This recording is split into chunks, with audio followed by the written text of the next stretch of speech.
Hi, friends. This is Mrs. Rubel, and I'll be reading pages 21 to 42 in the one and only Ivan, starting on page 21. The loneliest gorilla in the world. When the Big Top Mall was first built, it smelled of new paint and fresh hay, and humans came to visit from morning till night. They drifted past my domain like logs on a river. Lately, a day might go by without a single visitor. Max says he's worried. He says I'm not cute anymore. He says, Ivan, you've lost your magic, old guy. You used to be a hit. It's true that some of my visitors don't linger the way they used to.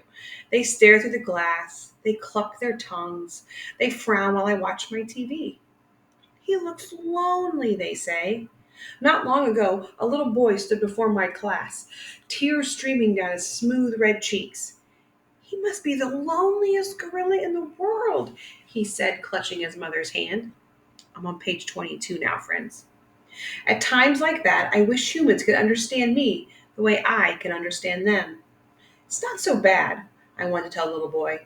With enough time, you can get used to almost anything. Page 23, TV. My visitors are often surprised when they see the TV Mac put in my domain. They seem to find it odd, the sight of a gorilla staring at tiny humans in a box. Sometimes I wonder, though, isn't the way they stare at me sitting in my tiny box just as strange? My TV is old, it doesn't always work, and sometimes days will go by before anyone remembers to turn it on. I'll watch anything, but I'm particularly fond of cartoons with their bright jungle colors. I especially enjoy it when someone slips on a banana peel. Bob, my dog friend, loves TV almost as much as I do. He prefers to watch professional bowling and cat food commercials. Bob and I have seen many romance movies too. In a romance, there is much hugging and sometimes face licking. I'm on page 24, friends. I have yet to sing a single romance starring a gorilla. We also enjoy old Western movies. In a Western, someone always says, This town ain't big enough for the both of us, Sheriff. In a Western, you can tell who the good guys are and who the bad guys are, and the good guys always win. Bob says Westerns are nothing like real life. Page 25. The Nature Show. I have been in my domain for 9,855 days alone. For a while, when I was young and foolish, I thought I was the last gorilla on earth. I tried not to dwell on it. Still, it's hard to stay upbeat when you think there's no more of you. Then one night, after I watched a movie about a men in black hats with guns and feeble-minded horses, a different show came on. It was not a cartoon, not a romance, not a western. I saw a lush forest. I heard birds murmuring. The grass moved, the trees rustled. Then I saw him. He was a bit threadbare and scrawny, and not as good looking as I am, to be honest. But sure enough, he was a gorilla. We're on page 26, friends. As suddenly as he'd appeared, the gorilla vanished, and in his place was a scruffy white animal called, I learned, a polar bear, and then a chubby water creature called a manatee, and then another animal, and another. All night I was wondering about the gorilla I'd glimpsed. Where did he live? Would he ever come to visit? If there was a he somewhere, could there be a she as well? Or was it just the two of us and all the world, trapped in our own separate boxes? Page 27. Stella. Stella says she is sure I will see another real live gorilla someday, and I believe her because she's even older than I am and has eyes like black stars and knows more than I will ever know. Stella is a mountain. Next to her, I am a rock, and Bob is a grain of sand. Every night, when the stores close and the moon washes the world with milky light, Stella and I talk. We don't have much in common, but we have enough. We are huge and alone, and we both love yogurt raisins. Sometimes Stella tells stories of her childhood of leafy canopies hidden by mist and the busy songs of flowing water. And like me, she recalls every detail of her past. Stella loves the moon with its untroubled smile. Page 28. I love the feel of the sun on my belly. She says, It is quite a belly, my friend. And I say, Thank you. And so is yours. We talk, but not too much. Elephants, like gorillas, do not waste words. Stella used to perform in a large and famous circus, and she still does some of those tricks for our show. During one stunt, Stella stands on her hind legs and Snickers jumps on her head. It's hard to stand on your hind legs when you weigh more than 40 men. If you're a circus elephant and you stand on your hind legs while a dog jumps on your head, you get a treat. If you do not, the claw stick comes swinging. Elephant hide is thick as bark out of an ancient tree, but a claw stick can pierce it like a leaf. Once saw a trainer hit a bull elephant with a claw stick. A bull is like a silverback noble contained, calm like a cobra is a calm. When the claw stick caught in the bull's flesh, he tossed the trainer into the air with his tusk. The man flew. Stella said, like an ugly bird, she never saw the bull again. We're heading to page 30, friends. Stella's trunk. Stella's trunk is a miracle. She can pick up a single peanut with an elegant precision, tickle a passing mouse, tap the shoulder of a dozing keeper. Her trunk is remarkable, but still it can't unlatch the door of her tumble-down domain. Circling Stella's legs are long ago scars from the chains she wore as a youth. Her bracelets, she calls them. When she worked as the famous circus, Stella had to balance on a pedestal for her most difficult trick. One day she fell off and injured her foot. When she went lame and lagged behind the other elephants, the circus sold her to Mac. Stella's foot never healed completely. She limps when she walks, and sometimes her foot gets infected when she stands in one place for too long. Last winter, Stella's foot swelled to twice its normal size. She had a fever, and she lay on the damp, cold floor of her domain for 5 days. They were very long days. Even now, I'm not sure she's completely better. She never complains, though, so it's hard to know. At the Big Top Mall, no one bothers with iron shackles. A bristly rope tied to a bolt in the floor is all that's required. I think I'm too old to cause trouble, Stella says. Old age, she says. It's a powerful disguise. All right, friends, we're on page 32. A plan. It's been 2 days since anyone's come to visit. Mac is in a bad mood. He says we are losing money, hand over fist. He says he is going to sell the whole lot of us. When Thelma, a blue and yellow macaw, demands, "Kiss me, big boy," for the third time in 10 minutes, Mac throws a soda at her.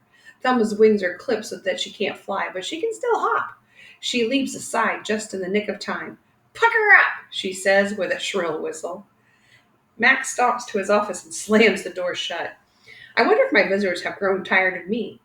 Maybe if I learn a trick or two, it'll help. Humans do seem to enjoy watching me eat. Luckily, I'm always hungry. I am a gifted eater.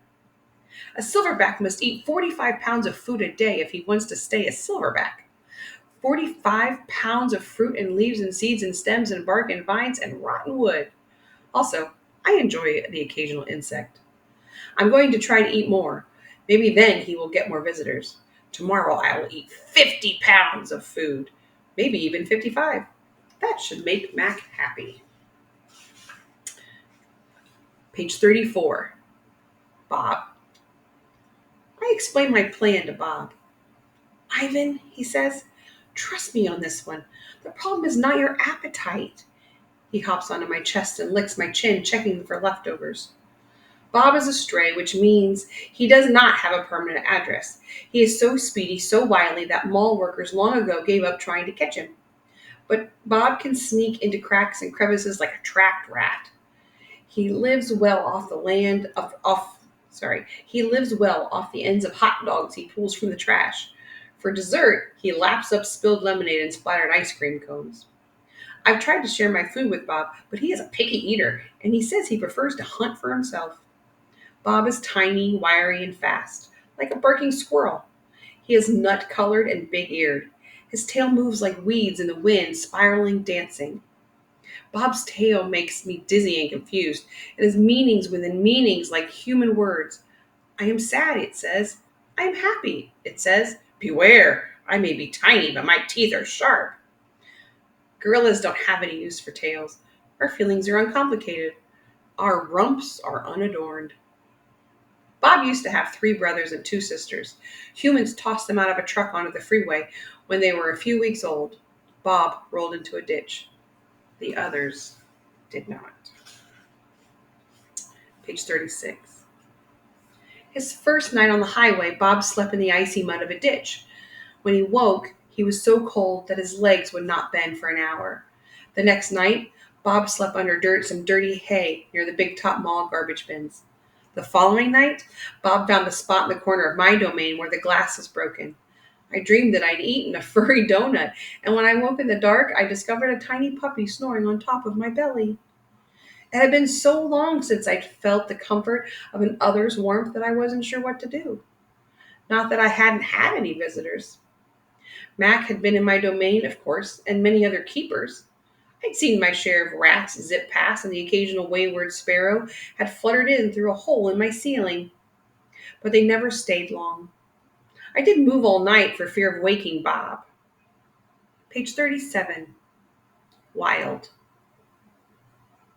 Once I asked Bob why he didn't want a home.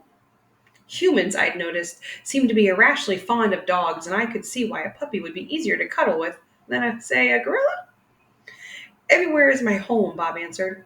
I'm a wild beast, my friend, untamed and undaunted. I told Bob he could work in the shows like Snickers, the poodle who rides Stella. Bob said Snickers sleeps on a pink pillow in Mac's office. He said she eats foul-smelling meat from a can. He made a face. His lips curled, revealing tiny needles of teeth. Puddles, he said, are parasites. Oh, poodles, he says, are parasites. Page 38. Picasso. Max gave me a fresh crayon, a yellow one, and 10 pieces of paper. Time to earn your keep, Picasso, he mutters. I wonder who Picasso is. Does he have a tire swing like me? Does he ever eat his crayons? I know I have lost my magic, so I try my very best. I clutch the crayon and I think. I scan my domain. What is yellow? A banana. I draw a banana. The paper tears, but only a little. I lean back and Matt picks up the drawing. Another day, another scribble, he says. One down, 9 to go. What else is yellow, I wonder, scanning my domain. I draw another banana. And then I draw 8 more. Page 40. 3 visitors. 3 visitors are here. A woman, a boy, a girl. I strut across my domain for them. I dangle from my tire swing. I eat 3 banana peels in a row. The boy spits at my window. The girl throws a handful of pebbles. Sometimes I'm glad the glass is there. Page 41. My visitors return. After the show, the spit-pebbled children come back. I display my impressive teeth. I splash in my filthy pool and I grunt and hoot. I eat and eat and eat some more. The children pound their pathetic chests. They toss more pebbles. Slimy chimps, I mutter. I throw me a ball at them. Sometimes I wish the glass were not there. Page 42. Sorry. I'm sorry I called those children slimy chimps. My mother would be ashamed of me. Thanks for listening.